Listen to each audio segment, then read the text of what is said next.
మందకృష్ణ మాదిగ గత కొద్ది రోజుల నుండి అదే పనిగా కాంగ్రెస్ వాళ్ళని కానీ మరియు మాదిగ జాతికి అన్యాయం జరిగిందని ప్రతినిత్యం ప్రెస్ మీట్ల మీద ప్రెస్ మీట్లు పెట్టుకుంటూ పార్టీని తప్పుదోవల పట్టించే పరిస్థితికి తీసుకొస్తున్నాడు.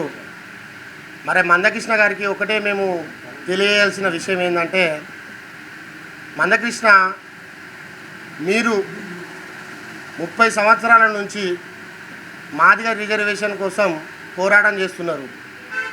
మీరు పోరాటం చేసినటువంటి ఫలితాలు ఒక్కసారి మీరు ఆత్మ పరిశీలించుకొని మీరు ఏ విధమైన విజయాలు సాధించారు, జాతికి న్యాయం ఏ విధంగా సమకూర్చారనే విషయాన్ని మీరు ఆత్మ పరిశీలన చేసుకోవాలని నేను ఈ సమావేశం తరపున తెలియజేస్తున్నాను. స్వతంత్రం వచ్చినప్పటి నుంచి మాదిగ జాతికే కాదు, దళిత జాతులకు న్యాయం చేసిందంటే అది కాంగ్రెస్ పార్టీ ద్వారానే న్యాయం జరిగిందని నేను ఈ సమావేశంలో తెలియజేస్తున్నాను. మీరు ఒకసారి పరిశీలించుకోండి మిత్రులారా. ఈ సమాజంలో మను ధర్మానికి జాతి అంతరానితనానికి గురైనటువంటి పరిస్థితుల ఈ భారతదేశంలో దళిత జాతులు ఉండేవాళ్ళు. ఈ దళిత జాతులు ఎన్ని ఉన్నాయనే విషయాన్ని కూడా మందకృష్ణకు తెలియదు. నేను ఈ సమావేశం ముఖంగా తెలియజేస్తున్నాను. ఈ దళిత జాతులలో ఎన్ని కులాలు అగ్రవర్ణాలకు బలైనవి తెలుసా? 25,000కు ఉపకులాలు ఉన్నాయి ఈ భారతదేశంలో.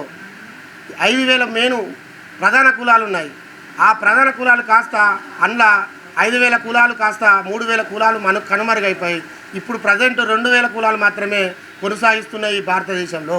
25,000 కులాలు ఉపకులాలు ఉన్నటువంటి ఈ భారతదేశంలో కేవలం 5,000 కులాలు మాత్రమే ఇప్పుడు కొనసాగిస్తున్నాయి. మిగతా 20,000 కులాలు కనుమరుగయ్యాయి. అవి ఒక మాదిగ జాతికి 52 జాతులు ఉపకులాలు ఉంటాయి. అది మీకు తెలిసిన విషయమే.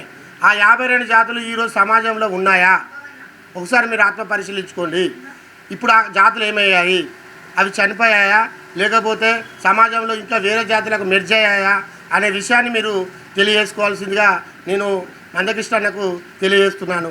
ఇవాళ మందకృష్ణ అన్న కేవలం వర్గీకరణ పెట్టింది మాదిగ జాతి కోసమేనా, లేకపోతే మాదిగ జాతి ఉపకులాలు కూడా బాగుపడాలని కోసమా, లేకపోతే దళిత జాతి మొత్తము దళిత జాతికి సంబంధించినటువంటి అన్యాయాలకు సరైన న్యాయం చేయడం కోసం మందకృష్ణ అన్న వర్గీకరణ పెట్టిండా అనే విషయాన్ని మీరు ఒకసారి ఆత్మ పరిశీలన చేసుకోవాల్సిందిగా కోరుకుంటున్నా. ఈ ఎంఆర్పిఎస్ స్థాపించడానికి కారణం మందకృష్ణ అనే వ్యక్తి మాదిగ జాతిని మొత్తం ఒక తులభారంగా వేసుకొని నేనే జాతికి మూలకారకుని, నేను జాతిని సృష్టించిన, నేను ఒక దేవుణ్ణి, లేకపోతే నేనే ఈ జాతిని పుట్టించి పెంచి పోషించినట్టుగా ఆయన మాట్లాడుతున్నాడు. అసలు జాతి మీద హక్కు మందకృష్ణకి ఎక్కడదని నేను ఈ సమావేశంగా తెలియజేస్తున్నాను. మిత్రులారా ఒక్కసారి గమనించండి. భారతదేశంలో 75 సంవత్సరాల చరిత్ర కలిగినటువంటి దేశంలో అనేకమైనటువంటి ఆటంకాలు మనం ప్రతి అడుగడుగులా మనం పడ్డాము. దీనికి కేవలం ఏంటిదంటే ఈ భారతదేశంలో ఉన్నటువంటి మనుధర్మ విధానం అనేది అంటరాని కులాలకు అట్టేసి మమ్మల్ని అణిచివేయడానికి గురి చేశారు. ప్రతి దాంట్లో మాకు వెనుకబాటుతనాన్ని తీసుకొచ్చారు. అది కేవలం ఇప్పుడున్నటువంటి బీజేపీ ప్రభుత్వం దాన్ని ఇంకా పెద్ద స్థాయిలో తీసుకుపోయి రాజ్యాంగాల్లోనే మార్పులు, మాకు వచ్చినటువంటి రిజర్వేషన్లను కూడా మమ్మల్ని తీసేసి రాజ్యాంగాన్ని తొలగించాలి, నిర్మించాలనే ఆలోచన నరేంద్ర మోడీ గారు చేస్తున్నారనే దాని మీద మేము ఈ సమావేశాన్ని ఏర్పాటు చేస్తున్నాము. నరేంద్ర మోడీ 2 సార్లు ప్రధానమంత్రి అయ్యాడు.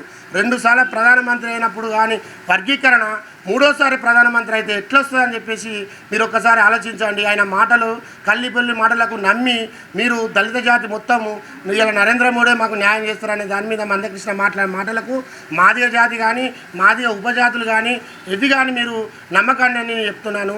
కేవలం అది న్యాయం జరుగుతుంది, కాంగ్రెస్ పార్టీ ద్వారానే న్యాయం జరుగుతుంది. మీరు గతంలో చూసుకోండి, మనకి ఇండ్లు లేని పరిస్థితిలో ఇంద్రమ్మ ఇండ్లు కట్టించింది కాంగ్రెస్ పార్టీ.